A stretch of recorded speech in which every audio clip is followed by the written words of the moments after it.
For Triana, whose horse kicks when being caught. My guys don't kick, so I can't demonstrate that, but here's how I would approach it. I would walk towards him, but stop when I am still well away and out of kicking distance. Get his attention, see if he turns around, and wait. Don't move. See what he does. Tell him he's a good boy and walk away. I'd do that a couple of times. Only approach him when he's facing you. If at any point he turns to kick, I'd take the lead line and bop him on the hind end. Drive him away. Kicking is not an okay response. Let him run off. Approach again. Wait till he turns towards me. Repeat the process. When trying to change any behavior, remember to break it down into very small steps. First, I get him to turn and face me. That's good enough. Leave. Then get it to where I can approach him and he doesn't offer to turn and kick. Good. Then leave him alone. I wouldn't even catch him. Go out and halter him, then take it off and leave. Take small steps towards your goal and accept every try that he offers. Somewhere, that horse learned that kicking is a really good option to defend himself. You have to teach him that he doesn't need to do that anymore.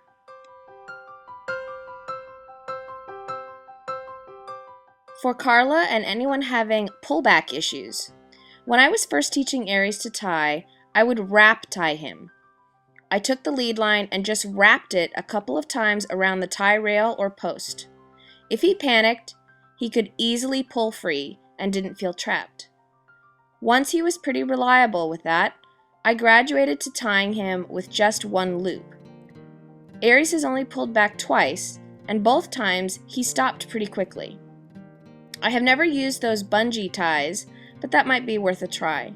Also, as I mentioned in a comment on Facebook, tying a horse to a high spot, leaving their head plenty of room to stand comfortably, is a good choice. They can't pull back with much force when tied in this position, but have an experienced trainer help with that one.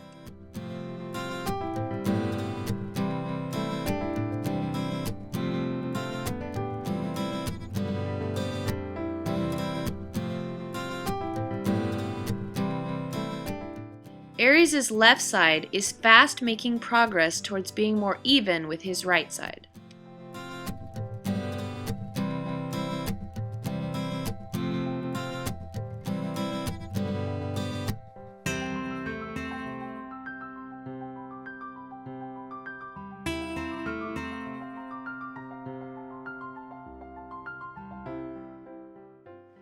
To the right today, he was a little less willing to stretch down, so I reeled him in and did a little work close up.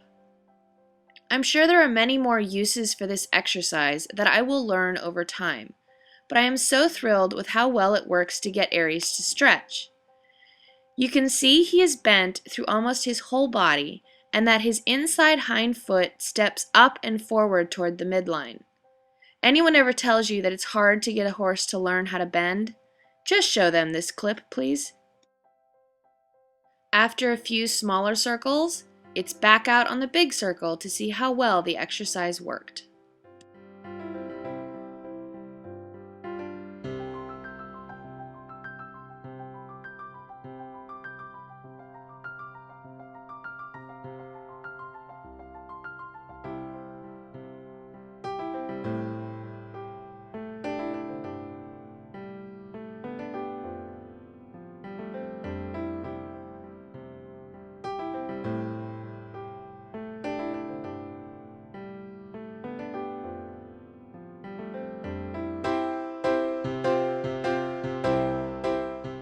After walking to the left a little bit, I kept Aries close and asked for a trot. Everything in moderation. We did a few small circles, then I sent him back out on a bigger circle.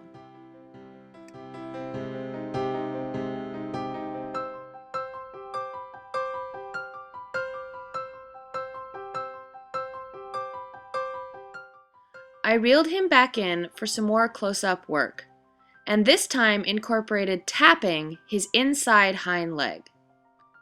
This got just a touch more effort from that leg.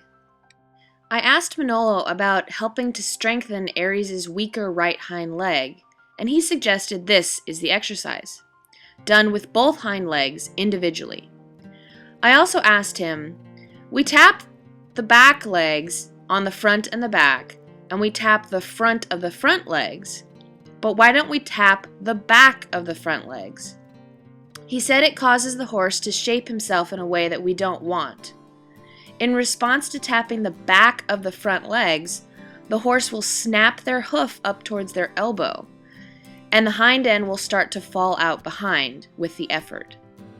Not something we want to encourage them to do. Here, Aries held a good balance to the left for the longest that he ever has. You can't hear it, but I'm gushing to him about how wonderful he is.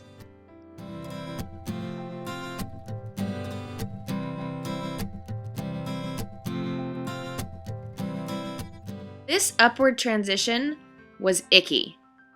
So I slowed him down and asked again, and he was much better. This is a clear case of me asking incorrectly. He knows what I'm asking, so the transition was abrupt because of me, not him. Since Aries was so good today, we didn't work for more than 20 minutes total. When they are going well, stop.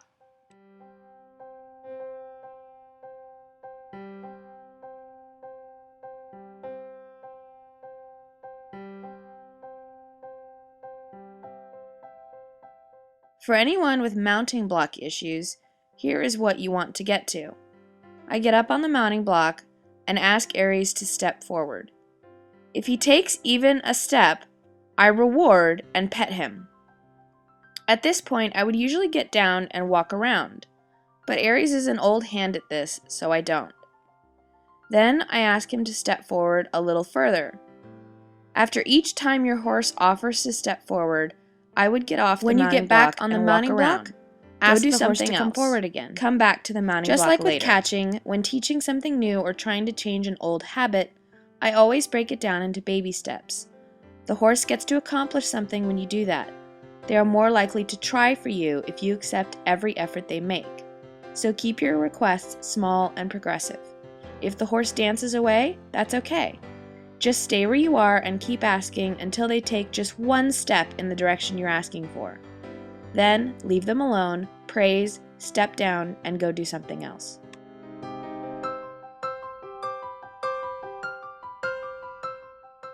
I mentioned on Facebook last night that this little mounting block session was incredible for a unique reason. When I first rode Aries back in December of 2011, when I would get on the mounting block, I would get this feeling from him, like, oh, just get on already. Several people told me I was rushing him, but I just knew he was ready. And I rode him for several months. But then he developed ulcers and started bucking, so we stopped riding. In August of last year, I hopped on him bareback again, but that feeling wasn't there, and I didn't pay attention to its absence. Aries was nervous and unsettled when I sat on him, so I stopped. But yesterday, when I was on the mounting block, I got that same feeling. Just get on already. Such a change in him. Now, I'm not going to just get on, still going to take it slow, but I haven't had that feeling in over a year. He seems like he's ready to ride again. Far too often, we don't trust our guts. I am certainly guilty of this, but I can't stress enough the importance of trusting your gut when it comes to working with horses. Have some faith in yourself and how well you know your horse.